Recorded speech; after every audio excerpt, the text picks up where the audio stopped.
Oke, bismillahirrahmanirrahim. Assalamualaikum warahmatullahi wabarakatuh. Alhamdulillahirrahmanirrahim. Wassalatu wassalamu ala asrofil anbiya'i wal mursalin sayyidina Muhammad wa ala alihi wa sahbihi ajma'in. Amma ba'du. Selamat pagi dan salam sejahtera untuk kita semua. Yang saya hormati dosen pengampu mata kuliah Etika Profesi Bapak Farid Ahdiansyah SNM. Yang saya cinta sayangi teman-teman seperjuangan kelas 4A, kelas 5A, program studi ekonomi syariah Fakultas Keislaman Universitas Brawijaya Madura. Baik, di sini perkenalkan nama saya Siti Eniatul Uyun. Oke, nama saya Siti Eniatul Uyun, NIM 1807211000097. Nah, di sini saya akan sedikit mengulas mengenai salah satu submateri dalam mata kuliah etika profesi, yakni mengenai ciri-ciri etos kerja dalam Islam. Baik, di sini menurut Nurholis Majid, etos kerja dalam Islam itu sangat berkaitan dengan kepercayaan seorang Muslim bahwa kerja mempunyai kaitan dengan tujuan hidup kita. Bagaimana kita seorang Muslim mempunyai tujuan hidup untuk mendapatkan ridho dari Allah Subhanahu Wa Taala. Sedangkan ridho dari Allah Subhanahu Wa Taala itu tentu bisa kita dapatkan ketika kita bekerja atau yang biasa kita sebut dengan beramal, yang tentunya beramal soleh seperti itu. Sehingga antara kerja dan juga sehingga kerja ini memiliki kaitan erat dengan Islam. Nah, sehingga amal soleh itu juga melambangkan bagaimana sih etos kerja kita. Nah, seperti itu. Nah, baik di sini menurut Toto Tasmara dalam bukunya Etos Kerja Pribadi Muslim, setidaknya nih ada 25 ciri orang yang masuk terhadap kategori dengan etos kerja yang tinggi. Nah, apa saja sih ke-25 poin tersebut? Oke, kita bahas satu-satu ya. Nah, yang pertama ada mereka yang kecanduan terhadap waktu. Nah, di sini diartikan bahwa mereka tuh lebih menghargai terhadap waktu, tidak bermalas-malasan, not only wasting the time by lying down, dan apa segala macam seperti itu. Dan yang kedua, memiliki moralitas yang bersih atau ikhlas. Nah, ini sangat penting ya, karena apapun yang kita lakukan, apapun yang kita kerjakan, tujuan utama kita itu adalah bagaimana kita mendapatkan ridho dari Allah, bagaimana kita melakukan semua karena Allah Subhanahu Wa Taala seperti itu. Dan yang ketiga adalah mereka kecanduan terhadap kejujuran. Nah, ini adalah salah satu poin dari representasi keteladanan Nabiullah Muhammad SAW, idola kita bersama, teladan kita bersama. Yakni bagaimana Nabi Muhammad beliau mempunyai sifat siddiq seperti itu, sehingga sifat tersebut memang menjadi salah satu ciri dari bagaimana kita kemudian dianggap memiliki etos kerja yang baik dalam perspektif Islam. Yang keempat, memiliki komitmen. Tentu kita mempunyai komitmen yang baik juga. Dan yang kelima, istiqomah dan kuat pendirian. Of course, istiqomah itu adalah salah satu kuncinya. Bagaimana kita tuh kemudian ketika kita membangun sebuah komitmen, setelah kita bangun sebuah komitmen, baru kita melaksanakan apa yang kita komitmenkan dari awal. Kita komit apa yang sudah kita istiqomah melakukan apa yang sudah komitmenkan di awal, sehingga kita juga bisa memaksimalkan kerja kita seperti itu. Dan yang keenam, nah mereka yang kecanduan terhadap disiplin, of course nih ada poin penting yakni disiplin seperti itu, sehingga kerjanya itu rapi dan terstruktur seperti itu. Yang ketujuh, mereka kecanduan terhadap kejujuran yang tadi. Yang kedelapan, mereka memiliki sikap percaya diri. Nah, bagaimana orang yang punya etos kerja Islam, meskipun dalam perspektif Islam, mereka itu mempunyai sikap percaya diri. Gitu. Jadi, mereka tuh mempunyai sikap percaya diri bagaimana untuk mempengaruhi orang lain, bagaimana mereka itu kemudian bisa berkomunikasi dengan orang lain. Tentunya mereka harus mempunyai bekal, yakni kepercayaan diri. Nah, yang kesembilan ada kreatif. Nah, kreatif ini perlu, apalagi di tengah zaman yang seperti sekarang ini, bahwasanya kita nggak bisa nih stagnan, kita harus tetap berinovasi, kita harus tetap kreatif dalam kerja kita.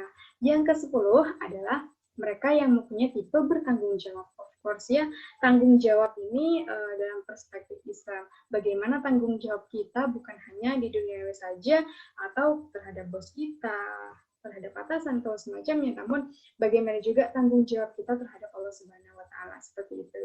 Dan yang ke-11 ada mereka bahagia karena melayani. Nah, sejatinya seorang pemimpin atau seorang pekerja ini kan melayani. Nah, seperti kalau kita tahu seperti yang sudah kita sering dengar ya, bahwasanya misal pelayan itu apa sih? Pembeli itu adalah raja gitu. Bagaimana kita melayani dengan baik. Nah, seorang pemimpin pun seperti itu. Bagaimana kita mempunyai survive yang baik untuk misal para karyawan kita, para pekerja kita seperti itu. Nah, kemudian sama kita misal sebagai seorang pekerja kita mempunyai sikap pelayanan yang baik terhadap mungkin mereka pembeli atau semacamnya seperti itu. Nah, ini juga yang diteladankan oleh Nabi Allah Muhammad SAW, idola kita bersama, bahwa beliau itu hidup untuk melayani, seperti Masya Allah sekali. Nah, yang ke-12 ada mereka memiliki harga diri. Nah, yang ke-13 mereka memiliki jiwa kepemimpinan. Nah, seperti tadi bahwasanya bisa memimpin dirinya, bisa memimpin lingkungan sekitarnya, bagaimana pemimpin itu bisa mempengaruhi, bukan mempengaruhi terhadap kejelekan ya, tapi mempengaruhi terhadap kebaikan-kebaikan seperti itu, sehingga bisa mengkontrol anggotanya atau pekerjanya seperti itu.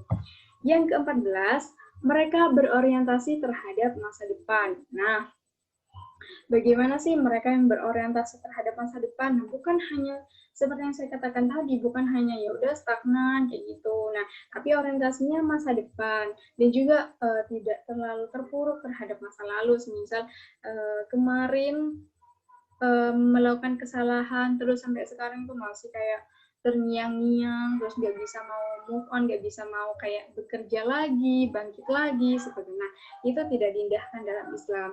Nah, yang diindahkan dalam Islam bagaimana kita berorientasi terhadap masa depan, tetap memiliki semangat untuk meraih masa depan kita.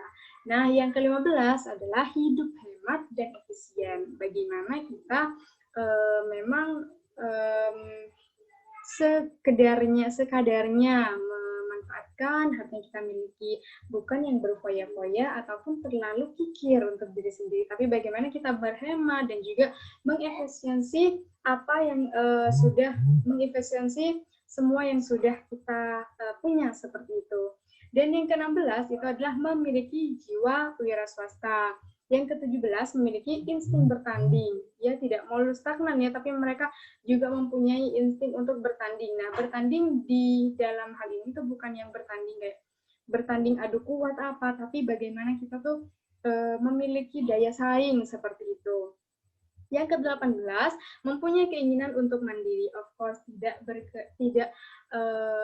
bergantung terhadap orang lain, tidak bergantung terhadap orang tua. Nah, di sini bukan berarti kita melepas sisi sosial kita sebagai manusia yang sosial. Nah, tidak. Tapi bagaimana kita mengoptimalkan kemampuan diri kita untuk bisa mandiri seperti itu. Nah, poin yang 19 ada mereka yang kecanduan belajar dan haus ilmu, of course. Di sini kan bagaimana sejatinya seorang yang mempunyai ilmu. Mereka tidak akan merasa mereka punya ilmu, tapi bagaimana mereka terus belajar karena mereka tetap haus ilmu. Seperti ini menjadi salah satu ciri orang tersebut memiliki atas kerja yang baik seperti itu. Nah, yang ke-20 memiliki semangat perantauan, meskipun dirantau, nggak di rumah, nggak masalah gitu, karena memang itu prosesnya seperti itu. Yang ke-21 mempertahankan kesehatan dan gizi, of course. Islam juga mengajarkan kita ya bagaimana kita menjaga diri kita, bagaimana kita juga men-treat diri kita, seperti menjaga kesehatan dan juga menjaga pemenuhan gizi kita, sehingga jika raga kita sudah kuat, sehingga kita bisa melakukan hubungan vertikal kita dengan Tuhan kita, dengan Allah Subhanahu wa taala seperti itu. Dan juga mungkin mengindahkan sunnah-sunnah Rasulullah dan amalan baik lainnya. Yang kedua-dua yakni tangguh dan pantang menyerah. Nah, pasti mereka yang punya etos kerja yang tinggi itu pantang menyerah dan juga mempunyai hati yang tangguh seperti itu, sehingga tidak mudah lembek, tidak mudah tergerus keadaan, tidak mudah putus asa seperti itu. Yang kedua tiga yakni berorientasi pada produktivitas. Nah, bagaimana sih kerja tersebut berorientasi terhadap produktivitas, bukan hanya stagnan, pasif, seperti penghasilan dengan bunga yang sudah setiap tahun itu pasti dapat, tapi bagaimana mereka tuh berorientasi pada produktivitas. Jika dalam ekonomi syariah kita kenal dengan bagaimana kita melakukan amalah, di sana ada jual beli, meningkatkan produktivitas yang bersifat real seperti itu. Yang kedua, empat, memperkaya jaringan silaturahmi, of course, karena memperkaya jaringan silaturahmi ini nanti akan membuat kita tuh lebih banyak mempunyai kenalan, lebih banyak mempunyai relasi, sehingga dari situ kita akan mendapatkan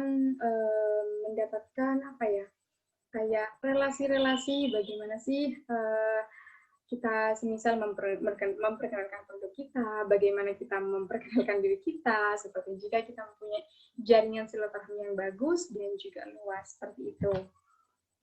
Nah, dan poin yang terakhir, menurut Toto Tasmara dalam bukunya Etos Kerja Pribadi Muslim adalah mereka memiliki semangat perubahan. Nah, seperti sekarang nih, kita berada di di zaman 4.0, bagaimana di zaman industri 4.0, di mana semua tuh serba teknologi seperti itu. Jadi bagaimana seorang yang mempunyai etos kerja yang tinggi ini mempunyai semangat perubahan yang besar. Misal beradaptasi nih dari yang awalnya konvensional, jualan konvensional, jadi kayak jualan online, terus kayak masuk di marketplace yang online seperti itu, sehingga ini juga menjadi salah satu indikator dari ciri-ciri etos kerja dalam Islam. Nah, jika kita sudah itu mungkin ya ada 25 ciri orang yang termasuk terhadap orang yang punya etos kerja yang tinggi dalam Islam. Nah, di sini kita tuh bisa melihat bahwasanya Islam itu bukan hanya memandang bagaimana hubungan vertikal kita dengan Allah Subhanahu wa taala, tapi bagaimana Islam itu juga melihat hubungan horizontal kita terhadap masyarakat dan semacamnya seperti itu. Oke, mungkin hanya itu yang dapat saya sampaikan. Terima kasih atas perhatiannya. Thank you for your attention. Mohon maaf apabila ada salah-salah kata. Wallahul muwaffiq ila aqwamit thoriq. Wassalamualaikum warahmatullahi wabarakatuh.